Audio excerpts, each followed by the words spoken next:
Today I'm talking about a subject that's very dear to my heart, sales systems. In fact, my presentation is about sales systems and how it's connected to sales success. But before we go too much into it, I wanted to say thank you very much to the people from JustPayroll for making this happen today and inviting me to be a speaker. I'm really proud to be doing this with all of you and sharing my thoughts. So thanks very much, guys and girls. As Matthew explained earlier, I design and build sales systems, and I've been doing it for over a decade. I build these systems for small businesses and enterprise across Asia Pacific.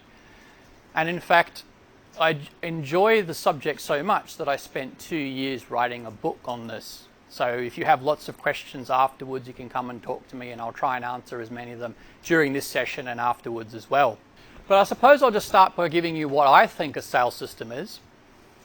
Now, I'm sure there are those in the room who have heard of a sales process or a pipeline. Have you heard of these sort of phrases? Anybody familiar with these terms? Yeah? Every day you hear them, right? Okay. If you understand a sales process or a sales pipeline, you're halfway to understanding a sales system.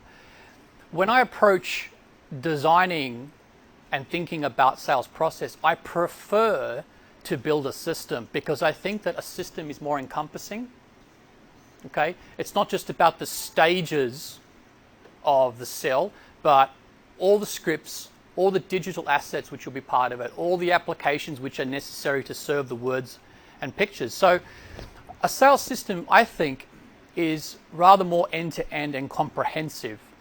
I'd like to also tell you a little bit about what I think it isn't. And this was an article, you can have a look at it, written by salesforce.com. I'm often told by people, oh, I have a sales system because I have CRM. And yes, it's true that having CRM is perhaps one of the applications that will help you build a sales system. But CRM alone will not do anything for you because you are still going to have to sit down and design your customer interactions. You're still going to have to write the content. You're still going to have to think about how you're going to group these. CRM will not do that for you. So CRM can help you, but it's not in itself a sales system. And so I hope that we're all clear about that before we go too far into it. And don't worry if there's subject today that we don't get to talk about and you've got questions, you can Google me, go and have a look at Run Frictionless, you'll find the book, and it expands on today's topic and a lot more as well, okay? So runfrictionless.com, or you can jump onto Amazon and Google it there. I love what I do, and when I read this quote by Frederick Taylor, it just resonated with me, you know, and this is really what we're doing, okay? The salespeople are very important, but first we have to build a platform for them to act upon, right? To do their very best. And so Taylor's quote is backed up by quite a bit of research in this area. For example, HBR in a study found that businesses that used sales systems enjoyed 28% more revenue than those that didn't have it. And then in another piece of research, we find that 50% of the high performing organizations claim or admit that they have a strict adherence to a sales system. And this was backed up by what we discovered at Run Frictionless. So when we build a sales system, one of the things that I like to do is I like to research and gather intelligence from competing sales systems, right? So let's just say I'm working on a law firm. Well, I want to go and work out what all the other law firms are doing and how they sell on the internet. And then we run them through these indicators because we discovered that these are key to sales effectiveness in an online sales system. Let me go into, say, one of them. I'm going to pick on brand. Okay? So brand is made up of 3 variables, of which one of the variables is brand consistency. Do you guys talk much about that in your organizations? You know, people talking about why it's important to be consistent with the brand? Does anybody have an opinion on why we need to be consistent? Excuse me? Have clarity. Right. Yeah? And why do you think it's important to have the same look and feel? Like, how is that going to make us sell more? Yes. Okay. A consistent experience? Bingo. The gentleman nailed it. Retail for a very long time have been explaining and showing us that the packaging of the product is as important as the product itself, because the packaging is a cue to the quality that you can expect. Because remember, the customer hasn't bought from you yet. I think quite often professional services, the field that you lot are in, professional services and software as a service companies and marketplaces, neglect and forget that brand consistency is a very important cue to customers making a buying decision. Sometime in the late 80s, the Afghan war came to an end. And one of the reasons that the Afghan war came to an end was because the Americans had this interesting idea of giving the Afghan warriors Stinger missiles. They were very cool tools. You didn't need a lot of training. You basically just aimed it at the Russian Hind copter, and the Russians claimed that it had a 20% strike rate. You didn't need to be a very smart person. You just aimed the missile at the copter and you could take down the helicopter pretty easily.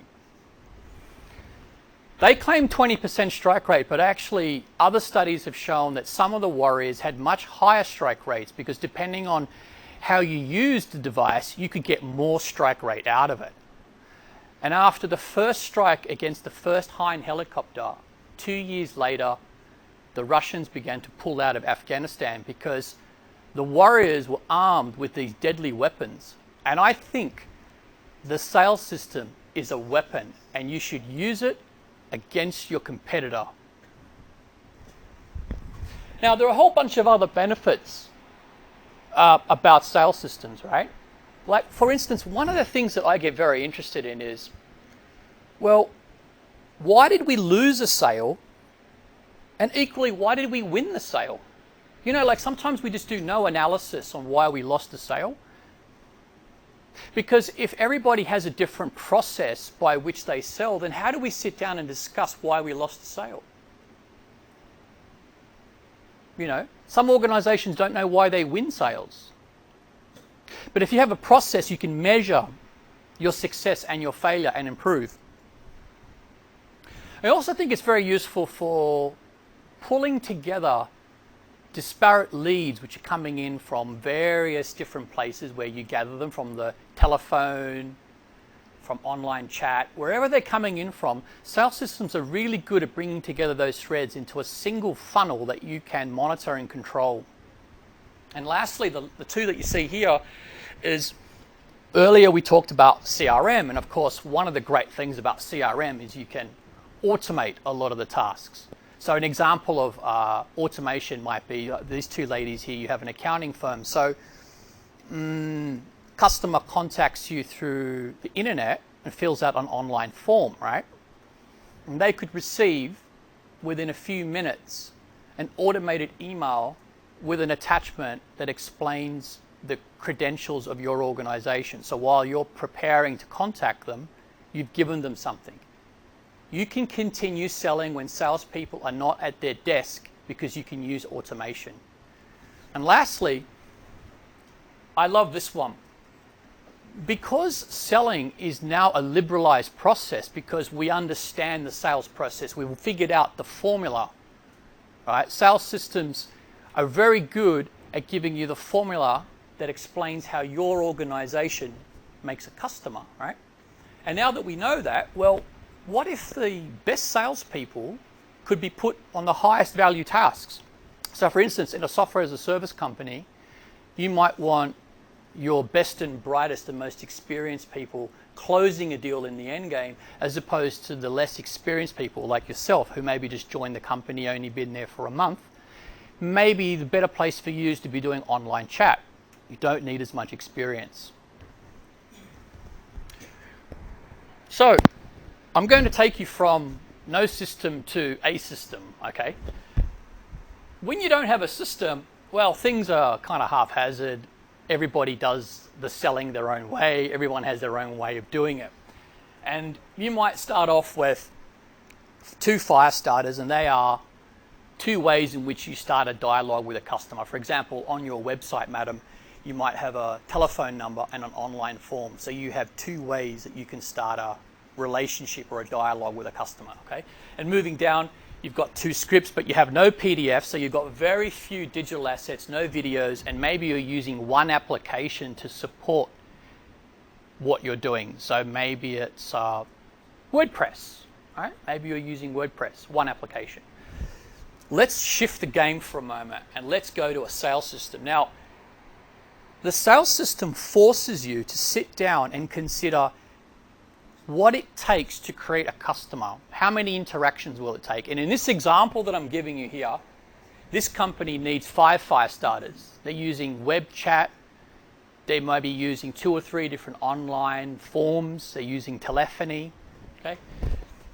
You can see that they've expanded the number of scripts they've got because they have more customer interactions that they realize they need to cater for. They've got more videos, more PDFs, and they're now running 5 applications, not one application, to support and serve the words and pictures in their sales system. So if you like, this could be sales system version 1.0 for your organization. And that's what it would look like when you go from something which is a mess to something which is organized. Now, earlier I said that when you sit down and design a sales system, you are literally doing that, okay? You get your pad and pen out, you take a blank sheet of paper, and you begin to think about what are the key interactions you need to have with your customer to make one, right? Now, here's the fun part.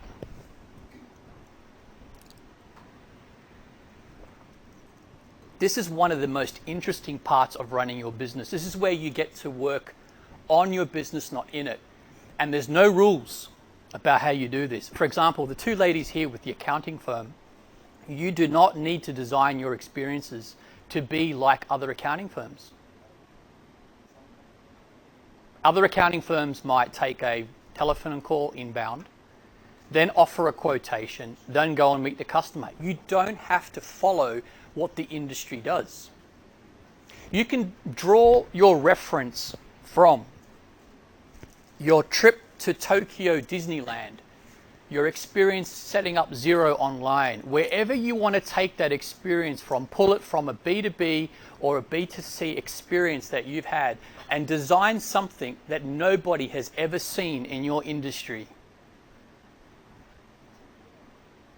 And then you create something unique, an experience that the other customer or the other competitors is not having. You're creating a whole new way of selling, of your customer coming into your organization, and your competitors are looking at you going, why are they doing this? And they don't understand, because each of you are like unique people and you bring your own unique way of doing things. This is a lot of fun. Now, once you've figured out those interactions, and by the way, just let me give you a rule of thumb, right? If you're talking to SMBs, if you serve SMBs, you're talking in the quantums of like 10 to 15 interactions to create a customer. And if you're talking to enterprise, you're dealing with 25 interactions plus. A lot of you will give up on enterprise for this reason, because you're managing too many customer experiences and it does your head in. If it takes 25 interactions to close a sale, can you really manage that? Remember, they all have to be branded meticulously. So once you've figured out what they are, I like to gamify it a little bit, make it interesting for the salespeople, because, you know, sales funnels, they look boring, right? They're boring. Let's face it, sales funnels are boring. No one wants to talk about them. They look complicated. So I'd like to put it out there to you that we take these interactions, and let's just say we're serving SMB, so we have 15 interactions, okay? And we're going to break them into an early, middle, and an end game. That's why I've got this ball here, because I like to draw this metaphor between sport and sales, because, right, they're both about winning, and they're both a team, right? Okay, so in the early game, you can think of it as like, when we design sales systems, we are less concerned about acquisition. We don't care how the customer got in contact with you. We are interested in what happens from the moment they arrive at your shop front. whether they literally knock on your accounting door at your retail, right? Or they call you, or however they decide to begin the relationship, that's the early game. It's the first interaction that you have with them, okay? The middle game is the gestation period. This is when the customer has had some contact with you and now they're considering various different competitors and they're wondering, who am I going to go with?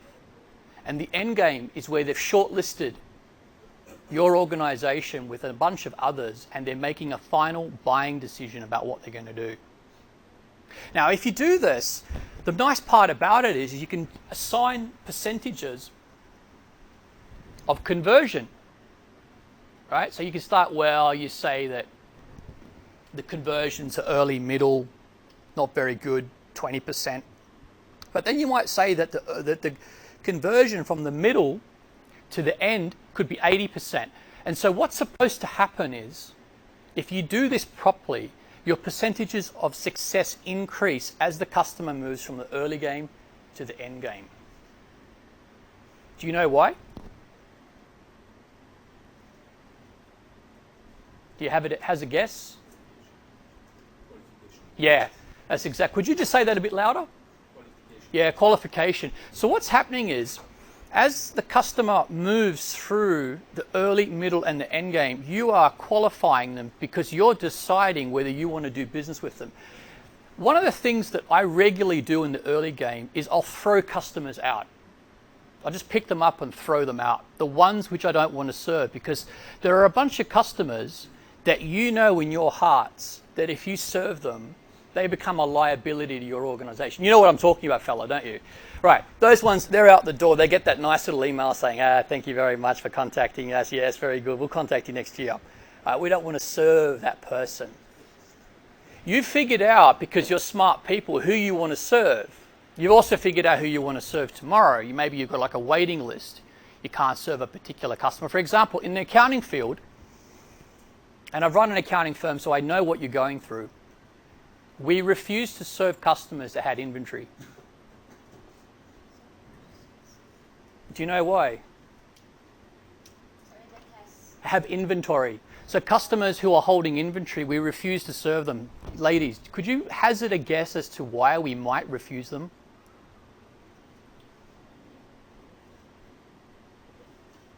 No? We found it terribly complicated. We just couldn't get the computations right with the way that the way the customer was managing their inventory and the data that we're always given. We couldn't reconcile it.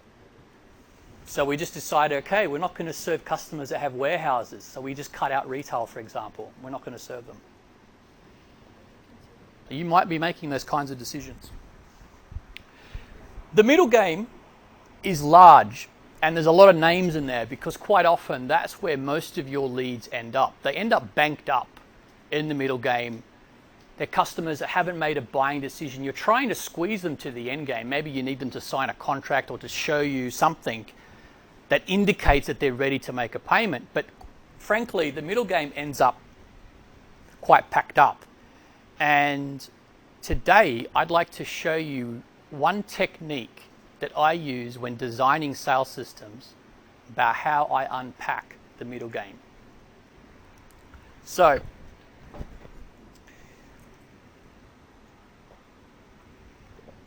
one of the reasons in your organization why customers go quiet on you and silent in the middle game is because you do not have enough valuable interactions with them. You run out of gas, right? You deliver the quote, you give them the proposal. You know when you never hear from them again? Does that happen often to you? Never?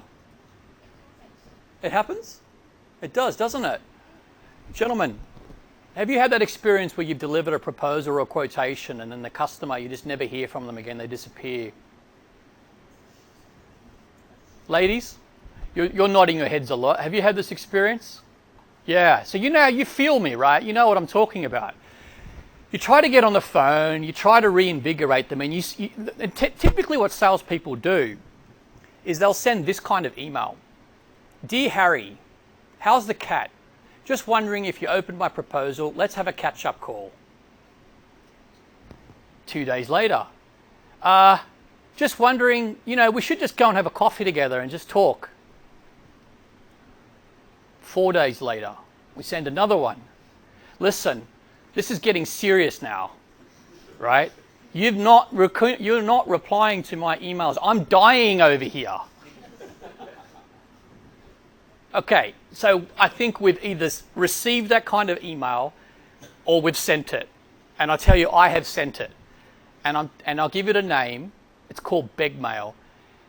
70% of your competition send beg mail to their customers. It's beautiful stuff.